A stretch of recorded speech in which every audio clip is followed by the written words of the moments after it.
Você já se sentiu quebrado por dentro, destroçado pela pessoa que jurou te amar para sempre? Esta é a história de uma mulher que ouviu as palavras mais cruéis de seu marido, apenas para descobrir que o destino preparava uma reviravolta que ninguém poderia imaginar. Uma reviravolta que os colocaria frente a frente novamente em um cenário de dor e verdade, onde todas as máscaras finalmente cairiam. Prepare-se, porque o que você está prestes a ouvir vai te prender até o último segundo. Sofia e Ricardo estavam casados há 11 anos. Para quem olhava de fora, pareciam o casal perfeito de São Paulo. Um apartamento moderno no Brooklyn, carreiras estáveis e uma rotina confortável. Sofia acreditava sinceramente nessa imagem. Ela amava Ricardo, mesmo com seu jeito pragmático e pouco romântico. Mas sob a superfície da vida ideal, uma rachadura crescia silenciosamente. Eles não tinham filhos. No início, a carreira e a compra do apartamento eram as prioridades. Mas quando Sofia completou 30 anos, a pressão de Ricardo começou. Ele a culpava, insistia em exames médicos intermináveis e se recusava a considerar que o problema pudesse ser dele. A influência de sua mãe, Dona Helena, uma matriarca controladora, só piorava a situação, envenenando a mente de Ricardo com ideias sobre a obrigação de ter um herdeiro. A chuva fina, a garoa persistente de São Paulo, batia contra a vidraça da padaria em Pinheiros. Sofia mexia o açúcar em seu cafezinho, mas o gosto amargo em sua boca não vinha da bebida. Vinha da solidão que a consumia, mesmo cercada pelo barulho suave de conversas e do tilintar de xícaras. Sua vida, antes um quadro bem pintado, agora se parecia com os contornos borrados que a chuva desenhava na janela.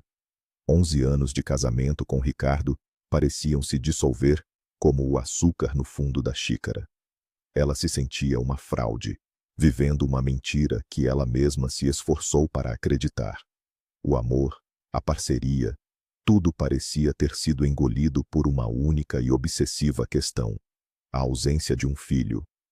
A pressão de Ricardo havia se tornado um peso constante em seus ombros, uma acusação silenciosa em cada olhar, em cada jantar silencioso no apartamento que antes chamavam de lar. O lugar agora parecia frio, estéril, assim como ele a fazia se sentir. A porta do apartamento bateu com uma força que fez os quadros na parede tremerem. O som ecoou pelo corredor, um ponto final violento para 11 anos de história. Sofia ficou paralisada, o coração martelando contra as costelas. As últimas palavras de Ricardo ainda pairavam no ar, venenosas e cortantes. Para que eu quero você assim? Uma mulher inútil que não pode me dar um filho. Ele havia cuspido as palavras com um desprezo gelado, os olhos antes cheios de carinho. Agora eram 2 pedras de gelo. Ele arrastou as malas pelo piso de madeira, sem olhar para trás uma única vez. E então, o silêncio. Um silêncio ensurdecedor, que gritava o tamanho do vazio que ele deixara. Sofia deslizou pela parede até o chão, o corpo tremendo incontrolavelmente. As lágrimas, que ela segurou com tanta força durante a briga, finalmente vieram.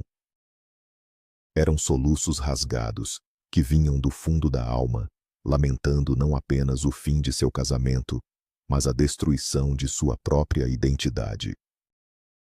Passaram-se horas, a luz do dia se foi, e as luzes da cidade começaram a piscar lá fora, indiferentes à escuridão que tomava conta de Sofia. Ela se levantou, as pernas bambas, e caminhou pela casa como um fantasma. Cada objeto parecia uma zombaria. A poltrona onde ele lia o jornal, a caneca de café dele na pia, a cama grande e agora terrivelmente vazia. A dor era física, uma pontada aguda no peito que a deixava sem ar. Ela se olhou no espelho do banheiro e não se reconheceu. Viu uma mulher de olhos inchados, rosto manchado e uma expressão de desamparo total. Inútil. A palavra ecoava em sua mente, um mantra cruel. Foi quando um impulso, Uma necessidade desesperada de ouvir uma voz amiga a fez pegar o celular. Seus dedos tremiam enquanto discavam o número. A única pessoa que poderia entendê-la, a única âncora em meio à sua tempestade. Sua tia Clara, que morava no interior, longe daquela selva de pedra que havia acabado de devorá-la.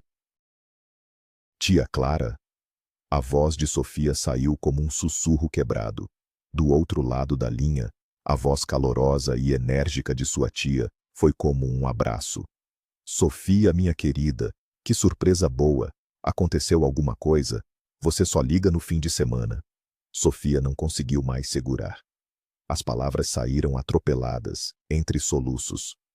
O Ricardo, ele me deixou, tia. Ele foi embora. Houve um momento de silêncio na linha, um silêncio carregado de fúria contida. Aquele canalha. Eu nunca gostei daquele almofadinha. Não chore por ele, minha filha. Ele não merece uma lágrima sua. As palavras firmes de sua tia eram o que ela precisava ouvir. Pegue suas coisas, pegue o primeiro ônibus e venha para cá. Agora. Estou te esperando. A gente vai dar um jeito nisso. Desligar o telefone foi como receber uma ordem de batalha. Um pingo de determinação começou a brotar em meio ao desespero. Ir embora. Sair daquele apartamento, daquela cidade que agora parecia sufocante, era a única coisa a fazer. A viagem de ônibus de São Paulo para o interior foi um borrão de luzes e paisagens que passavam sem que Sofia realmente as visse. Sua mente era um turbilhão de memórias e dor. Mas, à medida que os arranha-céus davam lugar a colinas verdes e estradas de terra, algo dentro dela começou a se acalmar. O ar que entrava pela janela aberta tinha cheiro de mato, de chuva, de vida. Quando o ônibus parou no pequeno terminal rodoviário da cidade, tia Clara já estava lá, esperando ao lado de seu carro antigo. O abraço que ela recebeu foi forte, demorado, um abraço que dizia: "Você está segura agora." Tia Clara era uma mulher pequena, mas com uma força de leão. Seus olhos gentis analisaram o rosto de Sofia com preocupação. "Você está um caco, menina, mas nada que um bom banho de ervas, uma comida de verdade e o ar daqui não curem. Vamos para casa." Aquele simples "vamos para casa" soou para Sofia como a promessa de um novo começo. A casa de tia Clara e tio Roberto era simples, mas transbordava aconchego. O cheiro de bolo de fubá recém-assado e café forte pairava no ar. Tio Roberto, um homem grande e de poucas palavras, mas com um sorriso que ocupava o rosto inteiro, deu um abraço de urso em Sofia. "Que bom que você veio, menina." Essa sua tia já estava subindo pelas paredes de saudade. Naquela noite, sentada na cozinha de azulejos coloridos, enquanto sua tia tagarelava sobre as novidades da cidadezinha, Sofia sentiu um pedaço do peso em seu coração se dissipar. Ela comeu como não comia há meses, saboreando cada pedaço da comida caseira feita com amor. Pela primeira vez em muito tempo, ela não se sentia julgada. Não havia olhares de pena ou perguntas incômodas. Havia apenas aceitação e carinho. O barulho dos grilos lá fora era a trilha sonora de sua primeira noite de paz, depois de uma longa e dolorosa guerra. Os dias seguintes passaram em um ritmo lento e curativo. Sofia ajudava a tia no jardim, caminhava pelas estradas de terra ao entardecer e passava horas sentada na varanda, apenas observando o movimento das folhas nas árvores. A natureza ao seu redor parecia estar em um processo constante de renovação, e ela se agarrou a essa ideia. Em uma de suas caminhadas, ela chegou à beira da represa. A água calma refletia o céu azul, criando um espelho perfeito. Sentada em uma pedra, ela conheceu seu Antônio, um senhor de pele enrugada pelo sol e olhos cheios de sabedoria. Ele não fez perguntas. Apenas sentou-se ao seu lado e disse com sua voz rouca: "A água leva embora o que não serve mais, moça, mas só se a gente deixar." Aquelas palavras simples a atingiram em cheio. Ela precisava deixar a dor ir embora. precisava se esvaziar do passado para poder se encher de futuro. Era hora de parar de chorar por Ricardo e começar a viver por si mesma. Em uma manhã ensolarada, tia Clara pediu que Sofia fosse até a pequena mercearia no centro da cidade. Enquanto caminhava pela praça, sentindo o sol esquentar seu rosto, ela viu um movimento incomum perto da represa. Havia uma grande obra começando, com tratores e arquitetos analisando plantas. A curiosidade a levou até lá, e foi quando ela o viu. O homem da padaria em São Paulo, aquele do olhar gentil e do sorriso fácil, que tinha se oferecido para dividir a mesa com ela naquele dia chuvoso, poucas semanas antes do fim de seu casamento. Ele estava ali, de capacete, discutindo animadamente com um engenheiro. Seus olhares se cruzaram por um instante. Um lampejo de reconhecimento passou pelos olhos dele. O coração de Sofia deu um salto. Que tipo de coincidência era aquela? Ela se virou rapidamente, sentindo o rosto corar, e apressou o passo em direção à mercearia, tentando ignorar a estranha sensação de que o destino estava brincando com ela de uma forma muito peculiar. "Ei, espere!" A voz dele a fez parar no meio do caminho. Ela se virou lentamente e o viu vindo em sua direção, com um sorriso que iluminava tudo ao redor. "Eu não acredito. É você, a moça do café de São Paulo, a que fugiu sem me dizer o nome." Sofia não pôde evitar um sorriso tímido. "Eu não fugi. Eu só tinha que ir." Ele parou na sua frente, os olhos brilhando. "Meu nome é Lucas. E agora você não escapa. O que uma moça da capital faz perdida aqui no meio do nada?" A conversa fluiu com uma naturalidade surpreendente. Lucas contou que estava construindo um resort ecológico ali, um projeto dos seus sonhos. Sofia, pela primeira vez, se sentiu à vontade para falar sobre si mesma, omitindo a parte dolorosa do divórcio, mas compartilhando seu amor por aquele lugar. Havia uma leveza nele, uma energia positiva que era contagiante. Ele a convidou para tomar um suco na lanchonete da praça, e ela, quebrando todas as suas próprias regras de reclusão, aceitou.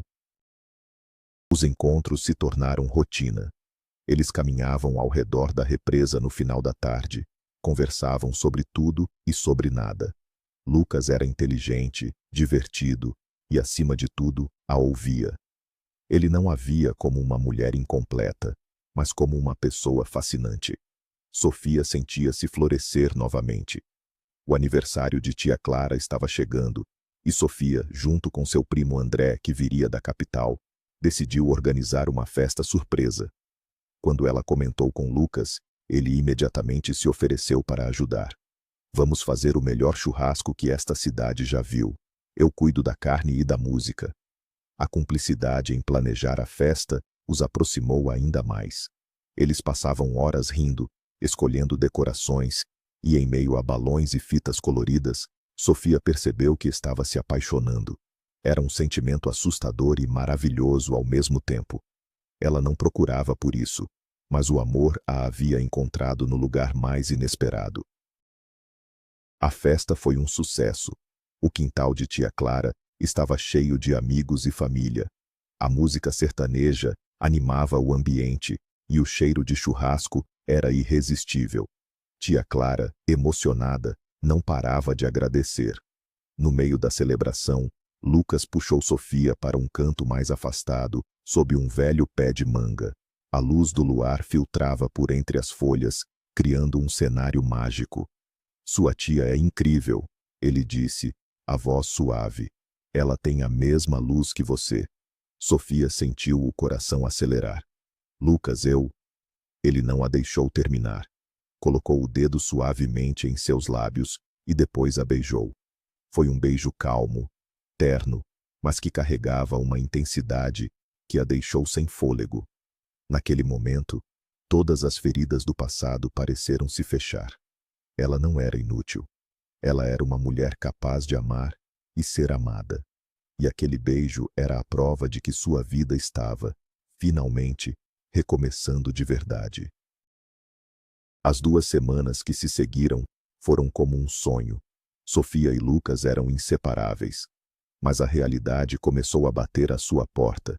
Seu tempo no interior estava acabando.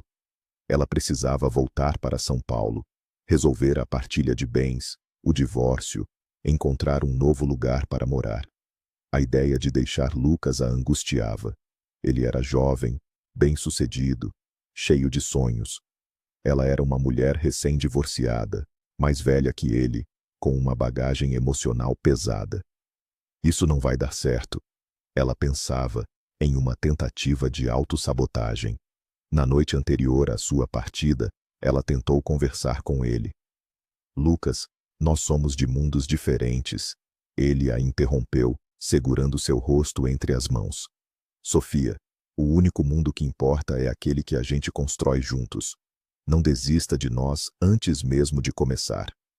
As palavras dele eram sinceras, mas o medo dentro dela ainda era grande. A volta para São Paulo foi um choque. O ritmo frenético, o barulho, o cinza da cidade contrastavam violentamente com a paz que ela havia encontrado. Resolver as questões burocráticas com Ricardo foi doloroso. Ele agia com frieza, como se estivessem negociando um contrato, não o fim de uma vida em comum. Com o dinheiro da venda do apartamento, Sofia comprou um lugar menor, mas aconchegante, na Vila Mariana. Um lugar só seu. Aos poucos, ela foi reconstruindo sua rotina. Voltou a trabalhar, reencontrou os amigos. Mas em seu pequeno escritório, havia um colega, Marcelo, que nunca a deixara em paz. Agora, sabendo que ela estava solteira, suas investidas se tornaram mais insistentes e desagradáveis. Ele a olhava de um jeito que a fazia se sentir um objeto, e seu perfume forte e adocicado lhe causava náuseas. Sofia o evitava a todo custo, mas ele parecia estar sempre por perto. Para celebrar a nova fase, seus colegas de trabalho insistiram em uma pequena festa de inauguração em seu apartamento.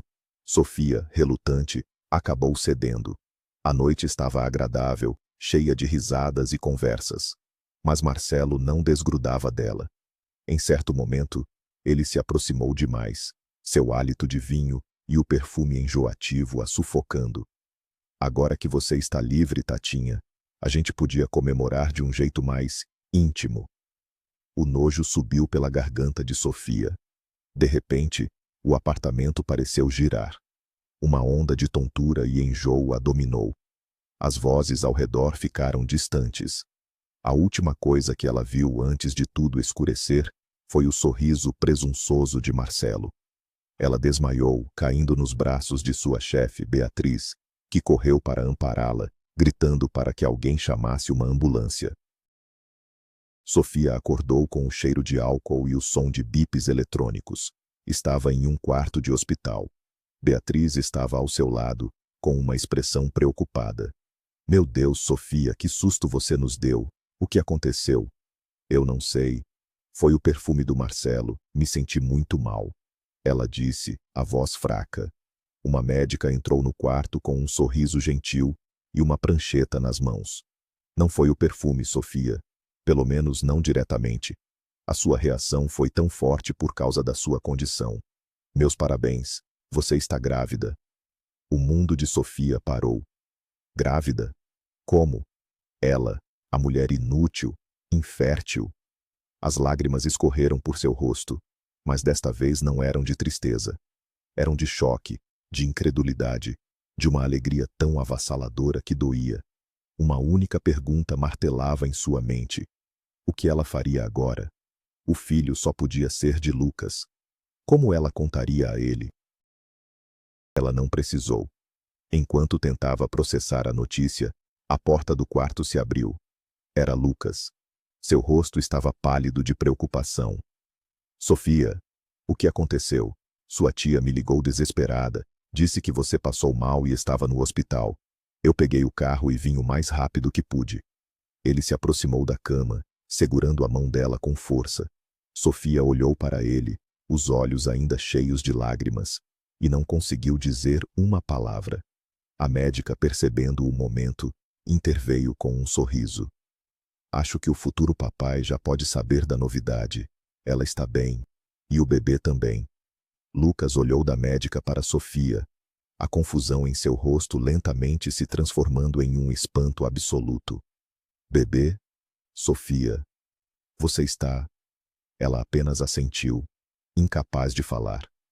Um sorriso enorme, o mais lindo que ela já vira, brotou no rosto de Lucas. Ele se ajoelhou ao lado da cama e a abraçou. Nós vamos ter um filho. Ele sussurrou. Nós vamos ter um filho.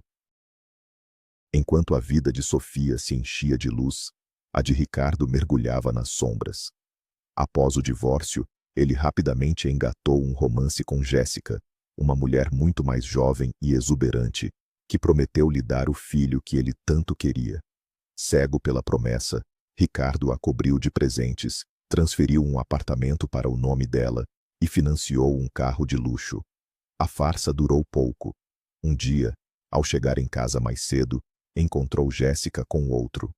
A humilhação foi devastadora, mas o golpe final veio quando ele descobriu que ela tomava pílulas anticoncepcionais o tempo todo. Expulso do próprio apartamento que ele mesmo deu, Ricardo voltou para a casa da mãe, Dona Helena, com o rabo entre as pernas.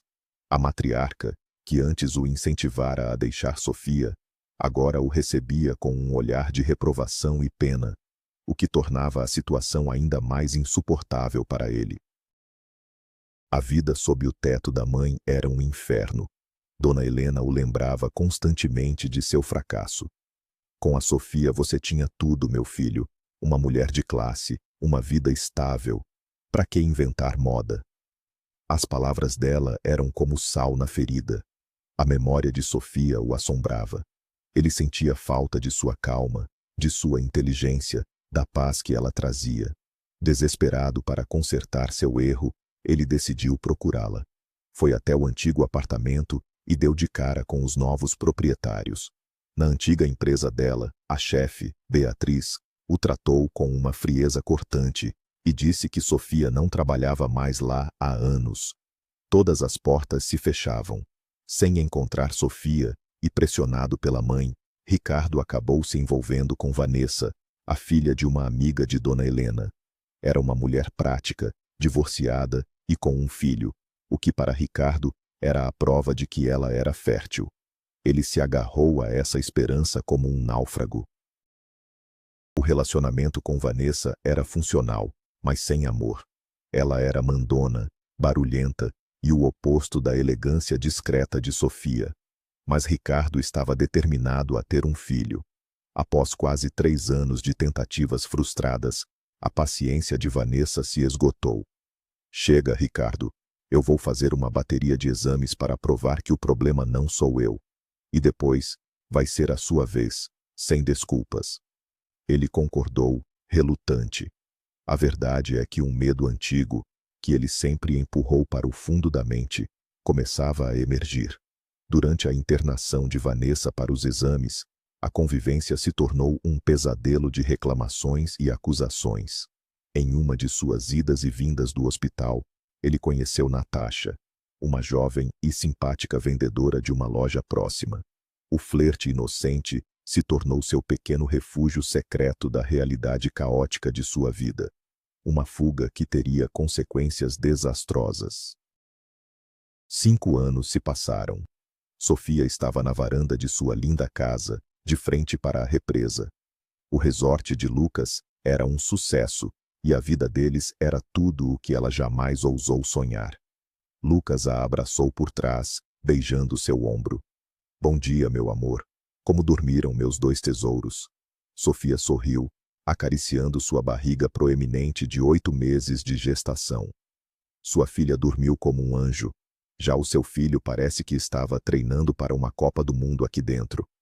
Do lado de dentro da casa, uma vozinha animada se fez ouvir. Mamãe, papai, vamos logo, senão a gente vai se atrasar para ver o Mateus na televisão da médica. Laura, a filha de 4 anos deles, uma menina de olhos brilhantes e energia inesgotável, apareceu na porta, já vestida e pronta. Aquele dia era dia de ultrassom na cidade grande. e a família iria junta para o evento. Era uma vida plena, construída sobre as ruínas de um passado doloroso. A viagem para São Paulo era sempre uma pequena aventura. Eles tinham que passar na casa de tia Clara e tio Roberto para deixá-lo no hospital. Uma dor nas costas, que ele ignorou por semanas, finalmente o venceu. Enquanto Lucas e Laura ajudavam o teimoso tio Roberto a sair do carro na porta do hospital ortopédico, Sofia decidiu ir andando até a maternidade, que ficava no mesmo complexo hospitalar, a poucos quarteirões de distância. Vou esticar as pernas, encontro vocês na entrada, ela disse. Caminhar pelas ruas movimentadas da cidade era nostálgico. Ela se sentia tão diferente da mulher que um dia andou por aquelas mesmas calçadas, carregando o peso do mundo. Agora, ela carregava a promessa de uma nova vida dentro de si, e seu coração estava leve e cheio de gratidão. Ela parou em frente à entrada da maternidade, esperando por Lucas e Laura, um sorriso sereno no rosto. Sofia! A voz a atingiu como um soco no estômago. Um arrepio percorreu sua espinha. Ela conhecia aquela voz. Virou-se devagar, e lá estava ele. Ricardo. Parecia mais velho, o rosto marcado por uma preocupação que ela não conhecia. Os olhos dele se arregalaram ao ver sua barriga, e uma mistura de choque, inveja e descrença tomou conta de sua expressão. Você está grávida? Ele gaguejou. Sofia o encarou, a serenidade dando lugar a uma força fria. Sim, Ricardo. Algum problema com isso? Ela queria que ele sentisse o peso de suas palavras cruéis, de todos os anos de humilhação. Queria que ele visse que a vida dela não apenas continuou, mas floresceu magnificamente sem ele. A ironia de se encontrarem ali, na porta de uma maternidade, era quase poética. Ele, que a acusou de ser estéril, agora havia prestes a dar à luz seu segundo filho. Mas como? Por que você não me deu um filho? A pergunta escapou dos lábios dele, carregada de uma confusão genuína e egoísta. Sofia riu, um riso sem alegria. Talvez, Ricardo, só talvez, o problema nunca tenha sido eu. Antes que ele pudesse responder, uma mulher furiosa, vestindo um robe de hospital por cima da roupa, marchou na direção deles. Ricardo, onde você estava? Estou te esperando há horas. Era Vanessa. Ela parou, ofegante, e fuzilou Sofia com os olhos. E quem é essa? Mais uma das suas? É a tal da Natasha? Ricardo empalideceu. Vanessa, calma, não é nada disso. Essa é a Sofia, minha ex-mulher. A revelação só jogou mais lenha na fogueira.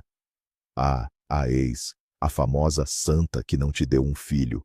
Pelo visto ela arrumou alguém mais competente, não é mesmo? Vanessa gritou, apontando para a barriga de Sofia, sem nenhum pingo de vergonha ou discrição. A cena já era um espetáculo, mas o caos estava longe de acabar. Uma senhora elegante, porém com o rosto crispado de raiva, se aproximou. Era Dona Helena. Vanessa, que modos são esses? Fazendo escândalo na rua. Ela então notou Sofia, e seu queixo caiu.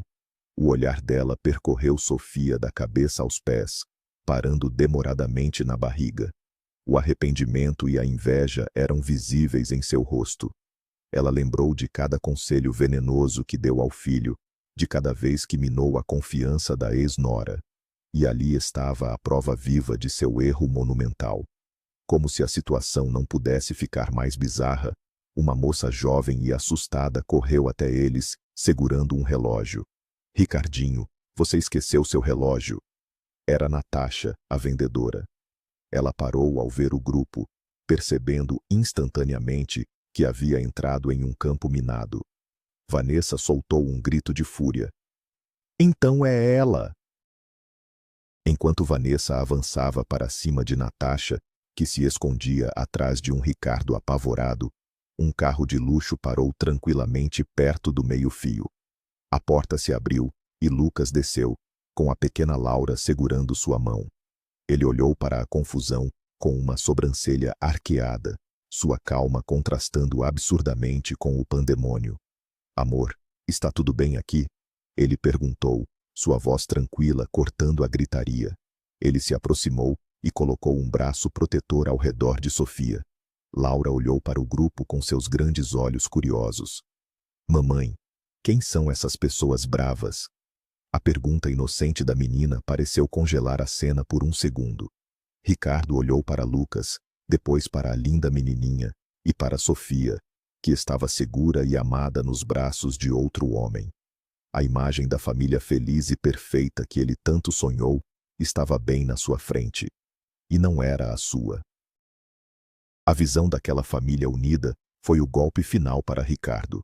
Enquanto Vanessa e sua mãe continuavam a discutir, ele se afastou, atordoado, e entrou no hospital. Precisava escapar.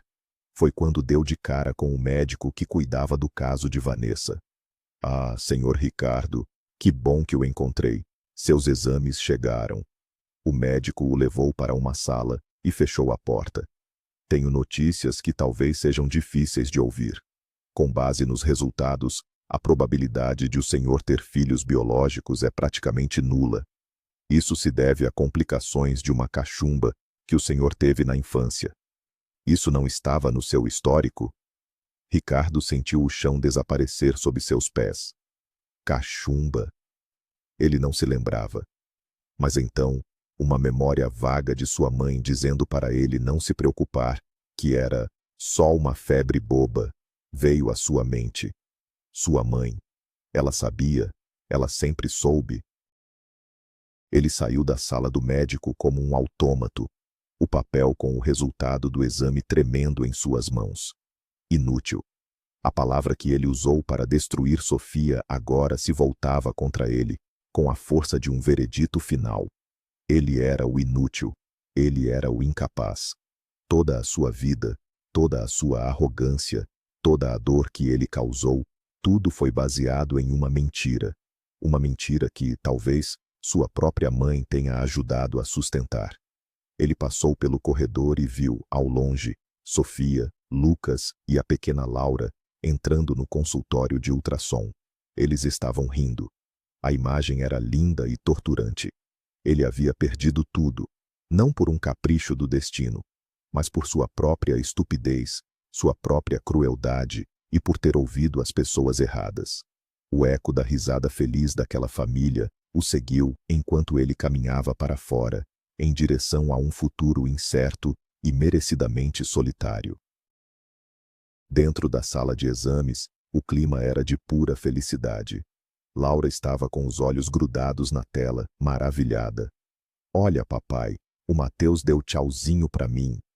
O bebê, como se entendesse a deixa, mexeu um bracinho na tela, para o encanto de todos. A médica sorriu e entregou a foto da ultrassonografia para a menina. Aqui, um retrato do seu irmão para você mostrar para todo mundo. Sofia olhou para Lucas, e seus olhos se encontraram em um momento de profunda conexão e amor. Tudo o que ela passou, toda a dor, todas as lágrimas, haviam a levado até ali. Até aquele momento. Até aquela família. As cicatrizes ainda existiam, mas não doíam mais. Eram apenas lembretes de sua força, de sua capacidade de se reerguer e de encontrar a felicidade onde menos esperava. Ela era completa. Sempre fora. E agora, ela finalmente sabia disso. Ao saírem do hospital, o sol da tarde banhava a cidade em uma luz dourada. A confusão na entrada já havia se dissipado. Havia apenas a paz de uma família voltando para casa. Lucas segurava a mão de Sofia, enquanto Laura caminhava entre eles, tagarelando animadamente sobre como ensinaria seu irmãozinho a brincar. O passado de Sofia havia voltado para assombrá-la por um breve momento, mas em vez de destruí-la, apenas serviu para iluminar ainda mais a beleza de seu presente. Ela olhou para o céu, respirou fundo o ar da cidade que um dia quase a esmagou, e sentiu uma imensa gratidão. A vida tinha um jeito estranho de acertar as contas. Para alguns, trazia a colheita amarga de suas próprias sementes. Para outros, como ela, trazia um novo jardim, mais bonito e florido do que qualquer um que já tivesse sonhado em cultivar. No carro, a caminho de casa, Laura adormeceu no banco de trás, abraçada à foto do irmão. O silêncio era confortável. Lucas pegou a mão de Sofia e a beijou. "Você está bem?" Ela perguntou, a voz suave. "Eu estou. E você?" Sofia sorriu. "Nunca estive melhor." Ela encostou a cabeça no ombro dele, observando a paisagem urbana se transformar novamente no verde do interior. Aquele encontro inesperado com Ricardo e seu mundo caótico não a abalou. Pelo contrário, foi um encerramento. A última página de um livro triste que ela finalmente pôde fechar para sempre. Agora, um novo livro, com páginas em branco, esperava para ser escrito. E ela o escreveria ao lado de Lucas, Laura e do pequeno Mateus, com a tinta da esperança, do amor e da mais pura e genuína felicidade. A felicidade que ela merecia desde o começo. E assim, enquanto o carro seguia pela estrada em direção ao pôr do sol, Sofia entendeu a verdade mais profunda de sua jornada. A maior reviravolta não foi descobrir que podia ser mãe, mas sim que sua felicidade e seu valor nunca dependeram de ninguém além dela mesma. Ricardo, vítima de suas próprias mentiras e da manipulação de sua mãe, foi forçado a encarar o vazio que ele mesmo criou. Um final justo para quem distribuiu tanta dor. Sofia não sentia ódio, apenas uma paz serena, a paz de quem venceu a batalha mais importante, a batalha por si mesma. Obrigado por assistir a esta história emocionante até o final. Se você também acredita que o destino sempre encontra uma forma de fazer justiça, deixe seu like, se inscreva no canal e compartilhe sua opinião nos comentários. A sua história pode inspirar outras pessoas. E agora, eu pergunto a você: você acredita em segunda chance? Ou que todos colhem exatamente o que plantam?